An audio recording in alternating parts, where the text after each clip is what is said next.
So why do we think that language is this core thing that's primary? Why do we think that language is a primary aspect of intelligence? Clearly it's an aspect of intelligence, but there's humanity that comes before language. So that is in no way an answer to your question, but it's something that I do think about. So maybe we are getting this wrong, because these machines that we've built seem to be really great at language, but there's lots of other stuff that they're not very good at.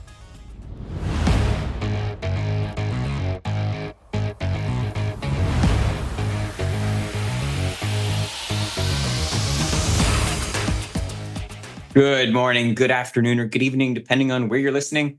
Welcome to AI and the Future of Work. I'm your host, Dan Turchin, CEO of PeopleRain, the AI platform for IT and HR employee service. Thanks to you, our loyal listeners, for helping our community grow. As I hope you know by now, we started a newsletter a few months back, and it's become quite popular. We share fun facts and some additional clips that don't always make it into the main episode. We will share a link to subscribe to it in the show notes. Please join us there.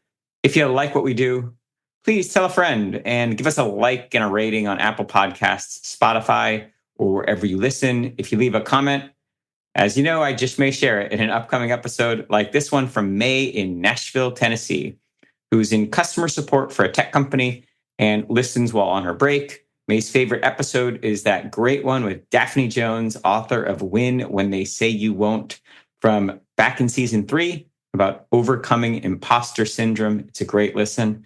We'll link to that in the show notes. We learn from AI thought leaders weekly on the show. The added bonus, you get one AI fun fact each week. For today, Samuel Shen and Tom Westbrook write in Reuters Online about how Chinese financial institutions are accelerating their adoption of AI using DeepSeek, the China-built foundation model competing with ChatGPT and others. Over 20 financial firms, including Sinolink Securities and China Universal Asset Management, have followed suit, embedding AI into research, risk management, and investment strategies. The shift reflects China's broader push for AI-driven financial innovation, a trend that carries geopolitical implications. As China rapidly deploys AI in finance, it challenges Western dominance in global fintech and data-driven capital markets. My commentary: the geopolitics of AI involve more than chip export restrictions. Foundation models want to be free. It's naive to think the best models won't soon be freely available and accessible to all countries, regardless of how any administration uses tactics like trade barriers and economic sanctions to deter access. Let's prepare for and celebrate a world where the most ambitious technologists and entrepreneurs can solve the hardest problems unimpeded. Let's also insist on the responsible and fair use of AI. If you don't agree with censorship or the values of any product's creators, know what you're using first and vote with your dollars and your downloads. Of course, we'll share a link to the full episode in the show notes. Now, shifting to this week's conversation. Dr. Martin Goodson is the founder and CEO of Evolution AI, which he founded in 2012 as an early pioneer in the field of applying deep learning to improve optical character recognition, or OCR. Evolution AI was funded by one of the largest AI R&D grants ever awarded by the UK government, along with investment from venture capital firm First Minute Capital. Martin's a former Oxford University scientific researcher and has led AI research at several organizations. In 2019, he was elected chair of the Data Science and AI section of the Royal Statistical Society, the membership group which represents professional data scientists in the UK. And without further ado, Martin, it's my pleasure to welcome you to AI and the Future of Work. Let's get started by having you share a bit more about that illustrious background and how you got into the space. Hi, Dan. Really great to be here. Well, I don't know about illustrious background, but I'm happy to talk to you about, why I got into the AI world. And really, it started when I was a teenager. I used to go to the library to study for my exams, but 16 years old. But I used to just read these books on AI, and I was absolutely fascinated by these ideas about teaching machines how to think, how to learn, how to have a memory, how to represent information. So I've been really interested since then. Obviously I've had a career in research, really in life sciences. So I was looking at using machine learning algorithms to analyze biological data. I've worked in various, I worked in the research context in academia, but also worked in pharmaceutical companies and different things like that. And since then, when I left academia, I started to work in several tech startups where I was running AI research and been through the whole kind of traditional deep learning phase. And now obviously everything's moving over to generative AI. So you started by solving a problem in evolution AI that is pretty mundane. OCR, a lot of people would have said is a solved problem, but clearly the work of evolution AI and kind of modern approaches to OCR, it was kind of a blunt object. Where are there opportunities to improve optical character recognition with AI? Yeah, I thought it was a solved problem as well, but then I tried to use traditional OCR to actually do something. This is in another startup a really long time ago. We were trying to build some kind of tool that would read your tax documents and then calculate your tax, so that you could the calculation so that you could upload it into for the UK tax system. It would need to look at payslips and other kinds of information in PDF form. And I thought it was going to be really easy. OCR, like you say, solve problem. You just extract the data and then you do some fairly simple accounting calculations. You should be able to figure all this out. But we really failed at the first hurdle. That startup just it failed because we just couldn't get the data out of the payslips. The really easy thing of just getting the data from the payslips, just couldn't do it. The thing about OCR is it works really, really well at optical character recognition. It recognizes characters really well. You can read out text on a page really, really well. But most of the document kind of processing tasks that we do is just not like that. You're not just reading out characters. Humans are not just reading out characters when they read a document. They're understanding the overall layout, they're understanding the meaning of the words, and they're doing a lot of very complex processing, integrating information from the visual domain and the linguistic domain, and putting these things together to figure out what this document's about. How do I find the piece of information that I'm interested in? There are loads of subtle cues in a document that we just don't even think about. But obviously, when you're trying to do this computationally, you do need to think about it. And it was very difficult to do this kind of thing with traditional OCR. It works great if you're looking at something like a check. You always know where the check number is on a check because it's in the same place. But checks look basically identical to each other. OCR works great for that. But for anything more complicated than that, even if something like an invoice, you just can't do it. So we decided we were going to do something about this. And the other thing that happened to me is that in 2011, I went to this deep learning workshop. There's a conference in the AI world it's now called NeurIPS. It used to be called NIPS. In 2011, I went to this workshop. It was deep learning. It was about this whole new thing of deep learning. It was all about convolutional neural networks. And there's like 30 people in this room. Now, if you're into NeurIPS, there's going to be like 5,000 people doing that kind of workshop. But it was a small thing. And then in 2011 was just before the whole explosion of deep learning happened. But once I started to understand how this stuff was working, especially convolutional neural networks, I realized this was the perfect time to deploy this new technology to work on this old problem of understanding documents. And that's why we set the company up. So, gosh, you open the time capsule and go back to 2011. So you were doing this work when you were random foresting these kinds of problems. And then, you saw the rise, like you said, CNNs and all sorts of neural nets. And now we are looking at language modeling. How would you talk about the progress we've made or kind of the evolution of data science and machine learning over the last decade plus? Yeah, I mean, for the last decade, my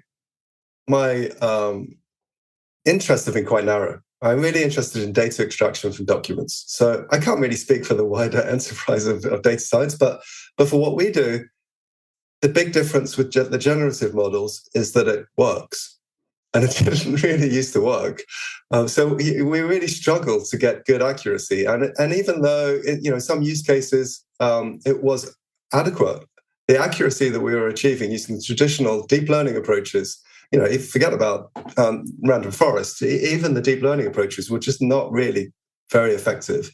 And now the modern transformer-based models, they work. They work like humans work. They work as well as humans, or if not better than humans.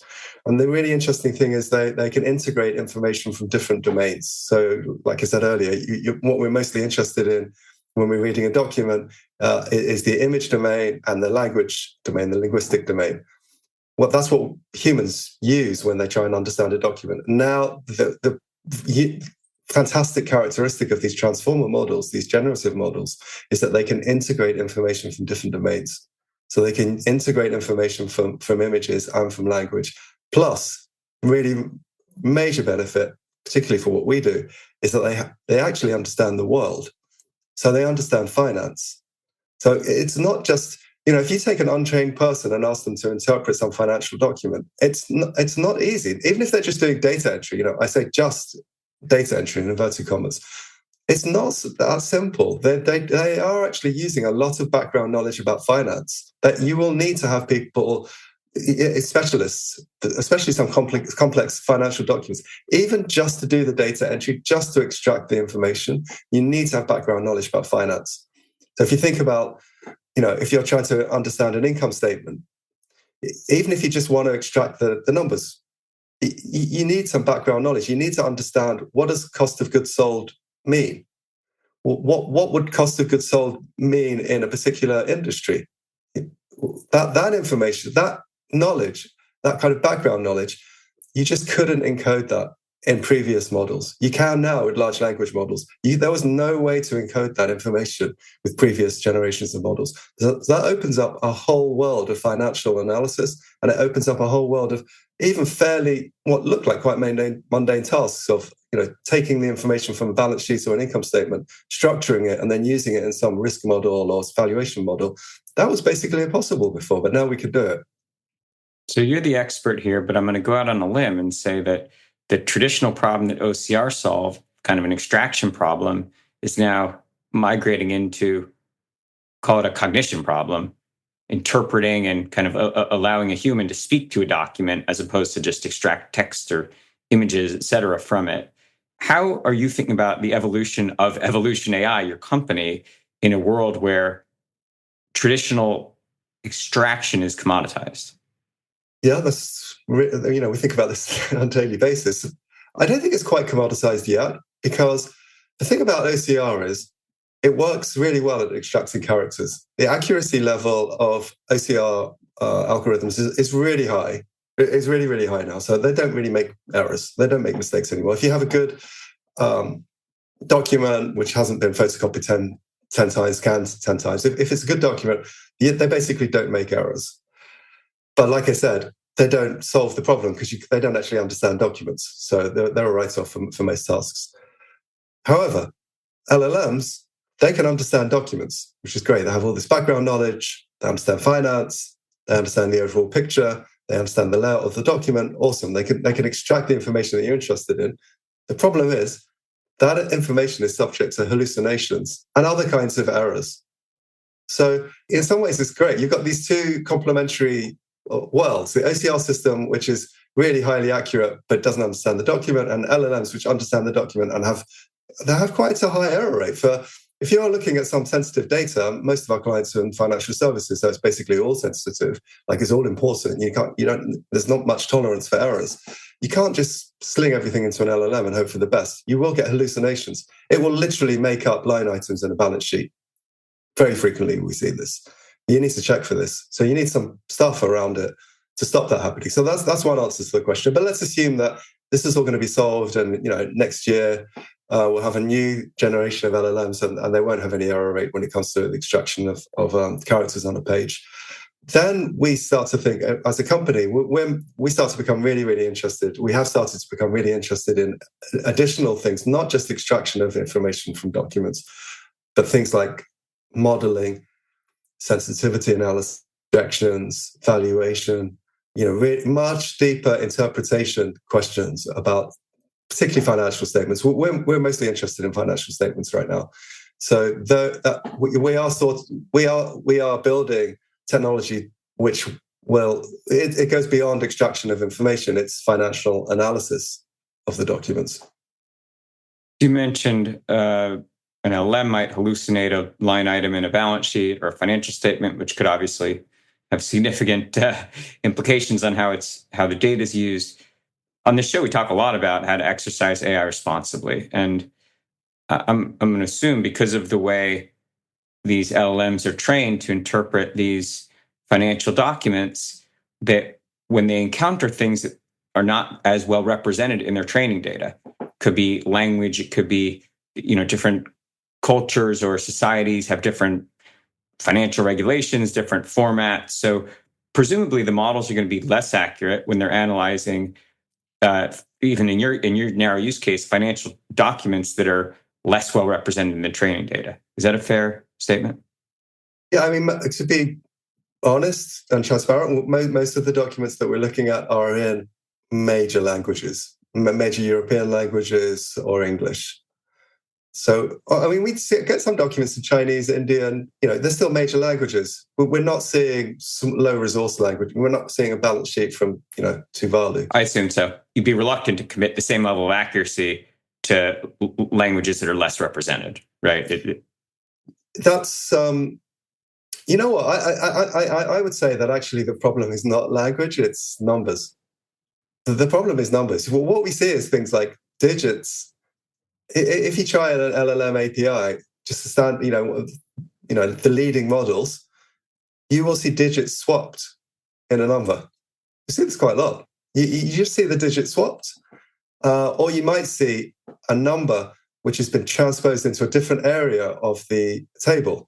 So it swaps rows. Like you might see rows being swapped, cells changing place in the table. These are kind of hallucinations. Really, they're definitely not the kind of traditional OCR error that you might get. That would be mistaking an I for a 1. That's the typical OCR error. Or that doesn't happen. But you get things which just move. The table just moves around. The cells of the table move around. So that is more of a problem. The language is not actually a problem, or at least we haven't seen it being such a problem. And I think that's because these models are really, really good at understanding language. So they tend to not make so many errors because they just understand language. They know the kinds of things that are written in a financial statement. They have a deep, deep knowledge of the language that's used in a financial statement. So they tend to use that background knowledge in order to not make mistakes. You can't do that with numbers because the number is just a number. So you really need to... these things are much more subject to errors in the numbers and digits that they read out. I think we've become accustomed to an environment where documents are authored for an audience that's primarily human first. And I'm going to assume that in the future, the primary consumer of most documents will not necessarily be a human. It might be an AI agent, and then the human might be having a conversation with the document after it's been processed, let's say, by an LLM. To the extent you agree with that, what do you think it means to have systems that maybe are authoring documents for an LLM as opposed to a human? Are we going to get better at formatting, adding metadata, things that might make it more machine-friendly? Look, the thing is, you don't need LLMs for this, right? You could just decide on a structured format for reporting financial information and then put it in a database and use an API to extract it. We don't need an AI to read this information. It's just numbers. You could just structure this in a sensible way. The real problem is that no one can agree how to represent these numbers. They just can't agree. And to some extent, there's an adversarial setup here in which people are trying to hide the information. So the problem here is not technology. The problem is that people just can't agree. So I don't think that really changes in the world of LLMs. You have an intelligent entity that's trying to figure out what the data really means, and maybe the person that created the financial tables was trying to hide something, and you need to go through a forensic process of trying to figure out what exactly the data, what underpins the data. I don't think that really changes whether it's an AI or a human doing that. It's really good insight. made me recall a fascinating conversation we had, I think it was last season, with CEO of a company called April, a gentleman named Daniel Marcus, who was formerly the CTO of Waze, the mapping company that Google acquired. And April's basically an AI accountant. So it automates doing your taxes. And he talked about solving the problem of mapping the world at Waze was actually quite similar to solving the tax problem.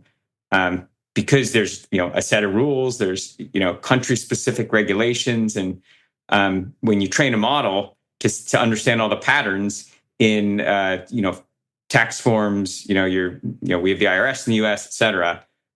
It's analogous to training a model to understand road signs and that sort of thing. Is that a kind of problem you encounter as well, where you're, like you alluded to, you're struggling with the lack of consistency or kind of with financial statements, there is no worldwide structure for how those get populated or produced. So it's a really hard machine learning problem to solve for that reason, right? I think it might be a bit more fundamental than that. I think these models, these vision language models, they're underpinned on an algorithm called a vision transformer. I won't go into the details, but it's basically an application of the transformer algorithm to visual information. And it seems like this type of neural network architecture is not very good at understanding spatial relationships very accurately. Whenever you try and get an LLM to do something which requires very careful understanding of the visual image, it's really good at understanding the gist. It can understand, oh, this image is two cats playing with a ball of wool. It's really good at that. But if you're asking it something very specific, like, does this square intersect with this circle, doesn't do very well. And most of the document tasks that we're trying to do, you need more than the gist. You really need to understand where exactly on the page the information is, so that you can double check it. For example, humans double check stuff. They give it to someone else, and then they ask someone to double check it, or you get someone else on the team to double check it. Most really, critical use cases, you would get multiple humans looking at the same piece of information. For example, this spatial thing is kind of a problem with document processing, and that's like I said, this is a fundamental problem. So this is really, it's more the fundamental problem at a low level of the technology itself, and trying to do something about that, trying to use OCR-based methods in conjunction with the generative models. It's challenging because you don't know exactly where the information is supposed to be on the page. You can't do that. It should be trivial, but it's not. So we're grappling with these kind of more fundamental problems, I'd say. Yeah, it makes sense. I'm going to go off topic here, but something that, based on your background, I really want to get your reaction to. So, Alan Turing comes along in the 50s and says, the way we'll know when we've achieved, our artificial intelligence or even artificial general intelligence is when we can get a machine to demonstrate that it appears to be, quote, finger quotes, thinking like a human. And so, obviously, I've got an opinion here. I'll try to mute my personal opinion, but we've conflated this idea that what it means to replicate human intelligence is to be able to interact with the machine using language like we'd interact with another human. From the seat of Dr. Martin Goodson, what is intelligence, and is that the right way to kind of know when we should be planting the victory flag, having achieved artificial intelligence? Oh, you mean you mean is the right way to figure out whether we have intelligence to be using language? Yeah. I don't have a good answer to that, but I have obviously sort of mused on this. One thing that I found when I became a father was that my children, language didn't come first before intelligence. So they kind of made jokes with me and tried to, like, for instance, my daughter, she fell over and hit her head on the table. She was crying, and she was a tiny baby, really. She couldn't speak. But she went over to the table. I was comforting her. She went over to the table and she just leant down and mimed hitting her head on the table to me to show me what had happened. So that's an intelligent act, in my opinion. but she didn't have language. Language came a lot later. And also my kids, jokes like physical humor. There's lots of physical humor with children before language. So why do we think that language is this core thing that's primary? Why do we think that language is a primary aspect of intelligence? Clearly, it's an aspect of intelligence, but there's humanity that comes before language. So that is in no way an answer to your question, but it's something that I do think about. So maybe we are getting this wrong, because these machines that we've built seem to be really great at language, but there's lots of other stuff that they're not very good at. I'd argue many species in the animal kingdom are intelligent by most definitions of intelligence, and yet they don't communicate using language, using the spoken word like we do. To a layperson, what would you say is intelligence? How do we know when we see it? I think it's the ability to think and learn. One of the problems that we've had is that lots of people don't use a kind of simple definition like that. They tend to use a definition which is something like, it's the capability that we would think of as needing human-like brains, or something like that. That's not a good way of putting it, but they tend to place it against human intelligence, which doesn't really make any sense, because, like you say, intelligence is widespread in the animal kingdom, and I'm much more interested in thinking about intelligence as something which is very basic, and obviously some animals are more intelligent than others, but it's very, very widespread. The ability to understand information and act on that information and to learn, you get that in very, very simple animals, very simple animals. Microscopic animals have the ability to learn. So I'm much more interested in thinking about intelligence as a much broader phenomenon, rather than this very, very specific thing, which is human intelligence. It's just one species. So I'm sitting in the cradle of Silicon Valley here, and within about a 5-mile radius of where I'm sitting, you couldn't throw a stone and not hit a dozen entrepreneurs or technologists who feel like, achieving AGI, artificial general intelligence, is kind of the pinnacle of what we're trying to do in this field. In fact, we had the co-inventor of the term AGI, a gentleman named Peter Voss, on this show talking about the vision for achieving AGI or post AGI. What would you, as the scientist in you, say is the objective of the research, the innovation that we're doing beyond, OCR for financial documents? But when should we plant the victory flag in the ground if it's not just, improving language modeling? Well, we're trying to do something quite simple. We want to make it easy for our customers to understand the documents that they need to understand, so that they can make their decisions. Our customers, they want to do some quite boring things. Well, they're trying to figure out whether they should lend money to a company, for example. So they need to look at loads of documentation to do that. And instead of humans having to do those boring jobs, they just use our software. One of our customers looks at 4 million pages of bank statements a year. They use our software to do that. Can you imagine the human endeavor that it would take, which is wasted endeavor, wasted intelligence, to extract information from 4 million pages of bank statements? So that's what our mission is, and that's what we do. We're not really interested in AGI, but in the broader context, I think we need, as a society, to ask ourselves, why are we trying to recreate human intelligence? It's not like there's not much human intelligence in the world. There are billions of human intelligences. Billions. There is not a deficiency of intelligence, of human-like intelligence in this world. There's a surfeit of it. The difference is that they are powered by sandwiches rather than by electricity. Lots of electricity in the case of GPUs. So is it the right goal? I think as a society, we need to ask ourselves, is this the right goal? Obviously, we all grew up with science fiction novels, and it's a really exciting idea that you can have human-like intelligences made of silicon. It's a super interesting idea, but is it the right problem to solve? I do wonder about that. That's more profound than I think you intended it to be. And I agree, obviously, the objective should be achieving the best possible partnership between, call them carbon-based, us, and silicon-based machines, life forms. And I think when we extract a lot of the things that are mundane or that humans just don't do very well, figuring out, what size loan to make, based on 4 million pages of documents, like, what? Turns out that's not something that we've naturally evolved to do well. It's something that machines have naturally evolved to do well. I would love it if more entrepreneurs, technologists, et cetera, thought about this problem space in that kind of more enlightened way. What can we do to make machines better at complementing humans? And I'd love it if we stopped talking about the Turing test and confusing humans into thinking that they're interacting with humans when they're interacting with machines.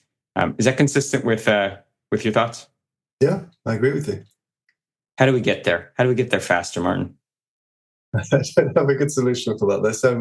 There is a lot of money and a lot of people heading in that direction. I'm not sure how we are. You're an influencer. Yeah, I know you host a big meetup of data scientists in your community. I think it's in London, right? Mm-hmm. That's right. Yeah. What are things that they care about? Like, what could you talk to them about that might help us at least catalyze this kind of conversation? Well, we have our technical community. It's the London Machine Learning Meetup. So it's based in London, but it's most of the meetings are online. So we get a broad listenership and viewership. But it's quite academic. We're really discussing academic papers, technical papers. Most of the community, if you ask what they're interested in, they're really interested in solving their day-to-day technical problems. But why? But I have, the reason why I run that community is that I am interested in these bigger questions. I'm particularly interested in knowledge sharing and helping people to help each other. I mean, it's a problem in the UK that there is a lot of really good talent, technical talent, but there aren't very good ways of communicating that information to each other. The lines of communication between academia and the technical community are not very good. Definitely the lines between the technical community and government are absolutely terrible. And that's something that I want to help. I agree that talking about these wider societal questions is useful. At the moment, I'm more interested in improving communication so that we can actually have a good and well-functioning AI industry in the UK. That for us in the UK, that's more of a problem, I think, and more of a barrier. There's no point talking about the societal implications of AI if you don't have AI. You don't have any AI industry. We have that problem. You don't have that in the US, but in the UK, it is. We are not a leader, even though the government likes to think that we are. We aren't. And I'm, and along with many of my colleagues, we're interested in building that community and building that industry in the UK. Well, if you get us there, you will have accomplished a lot. So it's also a worthy goal. Hey, Martin, we're about out of time. I got to get you off the hot seat. But now, before you answer, one last important question. So talk to us about your personal journey from kind of being a researcher and an academic now to being the CEO of a well-funded, successful company, tackling kind of commercial problems. What have you learned about yourself along the way? Oh, well, I've definitely learned that I'm a technical person through and through. I've been through. I went through a period of thinking, I'm the CEO. I can't do any technical work. I've got to just focus on the commercials. And lots of people were saying the same thing. You just have to leave all of that technical stuff behind. And what I realized was when I did that, there were lots of problems on the technical side of the company that I just wasn't aware of. I completely lost track of what was going on. And it was a huge problem. And I realized that was, all I was doing was just being a not very good salesperson. That was I turned myself from being a pretty good researcher, a good programmer, a good developer, a good technologist. I turned myself from being someone who's quite good at that to someone who just wasn't very good at sales, which is completely pointless. And especially, I started to realize, no, that's wrong. And actually, my skills are in developing products using AI. And also really, really understanding deeply the algorithms and developing algorithms. And so I decided, well, I'm just going to hire people to do the other stuff that I'm just not very good at. Those people are much better at it than I am, and they're professionals, and I'm just an amateur. So I did that, and I now focus much more on the technical side of the business, which I think is where I'm happier. It just makes me happier, but I'm also much more effective, I think. Good wisdom. Hey, Martin, where can the audience learn more about you and the great work that you and the team are doing? Well, they can have a look at our website, evolution.ai, if they want to know more about data extraction. But if they're interested just generally to learn more about AI, especially the technical side, keeping up with this stuff is quite difficult. So I would definitely check out the London Machine Learning Meetup. Has a YouTube channel as well. We record all of the talks and come along to the next meetup. That would be great. We'd love to see more people there. Good. We'll publish those links in the show notes, right? Well, this was great. Thanks for hanging out. Really pleasure to meet you, and certainly we're all rooting for you to succeed. Thanks so much, Dan. Really great to be here. You bet. Well, that's all the time we have for this week on AI and the future of work. As always, I'm your host, Dan Turchin from PeopleRain. And of course, we're back next week with another fascinating guest.